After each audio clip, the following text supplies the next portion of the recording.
Hey guys, it's Peyton here from Bash. I'm in the Lower East Side at one of my favorite flower shops in the world, FlowerGirl, and I have Denise here, who is the owner and visionary behind the shop. So welcome. Thank you. I'm excited. Denise is going to walk us through some steps on how to create an arrangement. So Denise, walk us through. Yeah. So the first step I would say is to pick your vessel, which can really be anything around your home.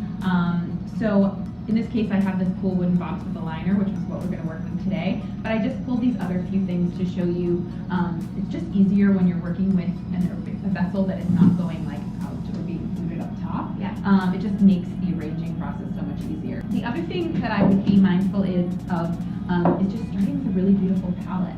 So here we are working with purples, everything from like super deep eggplant to more of like the violet. The anemones are white, but they have that dark center that kind of ties into all of this.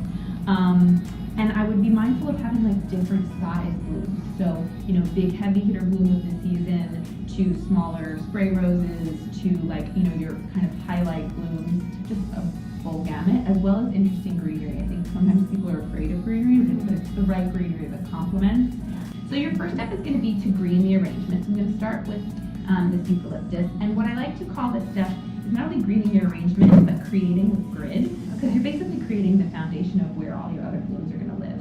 I'm pulling off the greens, basically any greens in the water kind of just creates bacteria in the water. Sure. So you just want to prevent that as much as you can.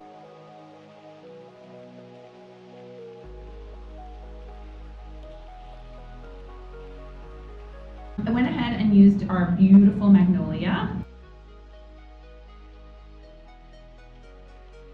So I'm going to go ahead and put these around, and I'm just benchmarking where I'm putting in these hyacinths and not necessarily doing it.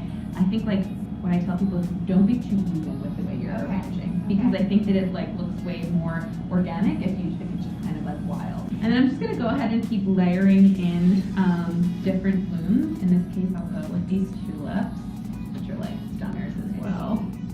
And what I'm going to show you here is just clustering. Okay. So if you saw, I cut everything together. Each of course I could have put one and then put them next to each other. Sure. But I'm creating this like little, 3-part cluster, and I'm going to go ahead and put that in here, and then I'm going to put one on the other side too, maybe in like a 2-part cluster. I'm basically kind of working my way around the arrangement, and I'm going to layer in the next. And definitely feel free to like kind of nestle things. Yeah. So I'm going to put these two guys over here, but then I'm going to nestle this calla. It looks great if things are at different levels. Okay. So I'm going to nestle this guy down here. It doesn't always have to be this, very uniform. Okay, there's obviously like a time and place for that. Sure. But again, we're talking more of like an organic arrangement. The other thing that I would say be mindful of is to spin your arrangement around and look at it from different angles. Okay. As well as looking at it, we're working from above, but if this is going on a table, for instance, like a dining room table, your guests would be looking at it from that level. So be sure to look at it from all levels. So basically these spray roses are naturally doing what we were just doing with the clustering and the nestling, right? Because they're growing, that's the way they grow, all nestled already and at different levels. So we kind of just mimicked that. And now we'll add these guys in. They fill very nicely and they're marrying all these colors together. A little go a long way with the anemones. You don't need too many. Another tip here is to cut things off that are like not looking that great. I think people want to stay with the blooms. If it doesn't look that great today, or if there's a brown petal, it's not going to look any better tomorrow. I'm going to go ahead and kind of make these my little wild flower moment. And they're going to kind of allow a little bit more movement here.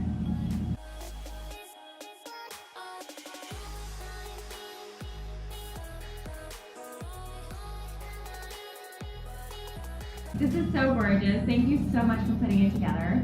Guys, come down to FlowerGirl in the Lower East Side, and a little fun fact about this place is that it also turns into a gorgeous event space. So by day it's a flower shop, and by night it can be your beautiful setting for a bridal shower, baby shower, engagement party. So come on down and say hi to me.